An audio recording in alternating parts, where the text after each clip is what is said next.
उमेदवारांच्या कुटुंबातील सदस्य सध्या प्रचारात सक्रिय झाले आहेत। राष्ट्रवादी काँग्रेस शरद पवार पक्षाचे दौंडचे उमेदवार रमेश थोरात यांचे चिरंजीव तुषार थोरात यंदाच्या निवडणुकीत चांगले सक्रिय झाल्याचं पाहायला मिळतं। गावागाव जाऊन ते तरुण ज्येष्ठांच्या गाठीभेटी घेत आहेत।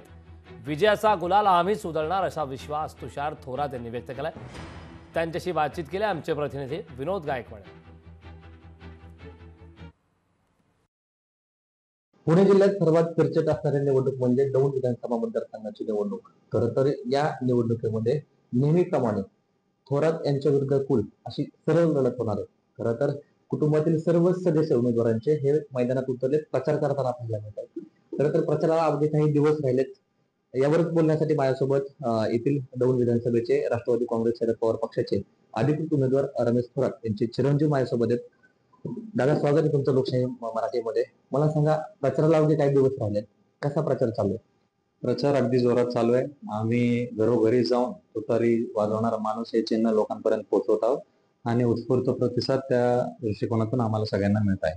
माझ्या माहितीप्रमाणे 2009 पासून तुम्ही राजकारणात सक्रिय आहात, मात्र पडद्याच्या पाठीमागे राहून कुठेतरी तुमचं काम असतं, त्याच्यामुळे तरुणांमध्ये मोठी क्रेज आहे तुमच्याबद्दल। एक मास्टर माइंड म्हणून पण तुम्हाला कधी कधी लोक बोलतात तरुण। याच्याबद्दल तुमचं नेमकं वक्तव्य काय? मास्टर माइंड वगैरे खरं तर काही नाही, पण आदरणीय पवार साहेबांचा आणि आदरणीय आपणचा कार्यकर्ता म्हणून मी एवढे वर्ष काम करतोय। माझ्यासारखे अनेक युवक असतील, ज्येष्ठ मार्गदर्शक असतील, हे सर्वच आपणचे आणि साहेबांचे कार्यकर्ते म्हणून या तालुक्यात काम करतात आणि प्रत्येक जण आपापल्या परीने आपणसाठी आणि साहेबांसाठी प्रयत्न करतो। दौंड तालुक्यामध्ये जर पाहिलं तर एक स्वतंत्र असे दोन गट पाहायला मिळतात नेहमीप्रमाणे, की कुल्यांचा वेगळा गट आणि थोरातांचा वेगळा गट, त्यामुळे चुरशीची लढत होते। यंदा 23 तारखेचा विजयाचा गुलाल कोण उधळणार त्यावर?